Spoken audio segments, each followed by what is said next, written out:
everyone. In today's video, I will talk about personality disorders. So first off, let's define what personality is. Well, personality is a combination of traits that define who we are. And research has indicated that personality is quite stable over a lifetime. So our personality traits don't really change all that much throughout our lives. And studies on twins reared apart have also explained that personality is partly explained by genetics and partly explained by the environment. So the environment in which we grew up in, the opportunities that were offered to us.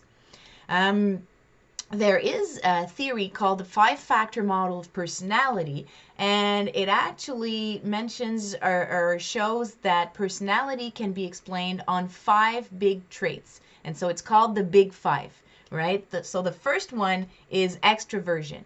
And extroversion is defined by someone who is social, gregarious, assertive, active, and cheerful. The second trait is agreeableness. So someone who is trusting, honest, altruistic. The third one is conscientiousness. So someone who likes order, who is dutiful, who is competent in what he or she does, and who is achievement oriented as well. The fourth one is emotional stability. And it's the degree to which someone tends to be calm, friendly, not self-conscious, and I'd say the opposite of neuroticism, right? And the fifth one is openness to experience. So it's the extent to which an individual is imaginative. These individuals also tend to be artistic and like to experience new things. And some Canadian researchers have identified a sixth factor, actually. And so they call their model the Hexaco Model. And the sixth factor is what they call the H factor. So it is defined by honesty, humility. And this factor is really important because it helps identify dark personalities or individuals with dark personalities.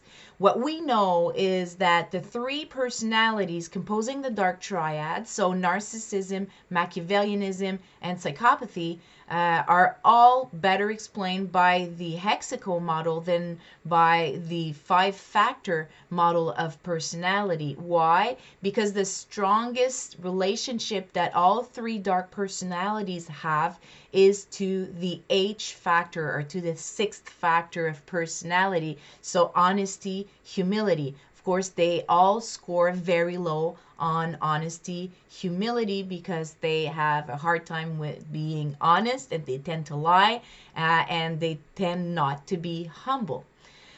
So what are personality disorders then? On a clinical level, the American Psychiatric Association defines personality disorder as an enduring pattern of inner experience and behavior that deviates markedly from the expectation of the individual's culture. It is pervasive and inflexible. It has an onset in adolescence or early adulthood, and it is stable over time, and it leads to distress or impairment. And it's not related to mood. It is something that is quite stable again. What we'll be talking about on this channel is not necessarily clinical personality disorders, but I study subclinical personality disorders. So oftentimes when we study dark personalities in the workplace, we're not actually studying the clinical aspects of personality disorders, but the clinical aspects. So what does that mean? Well, it means that the individuals who would qualify for a subclinical personality disorder wouldn't necessarily have all the traits to be considered clinically as having the personality disorder, but they do have many of those traits. And if we look, for example, at psychopathy, and we will in future videos, you'll understand that an individual who presents many of the traits that psychopaths show or exhibit would probably have a very negative impact around him or her within the workplace, even though they don't necessarily score at the cutoff point for clinical psychopathy. So in the next video, I will present in more detail the three subclinical personality disorders that are included in the dark triad model of personality. So narcissism, Machiavellianism, and psychopathy. So until next time, bye-bye.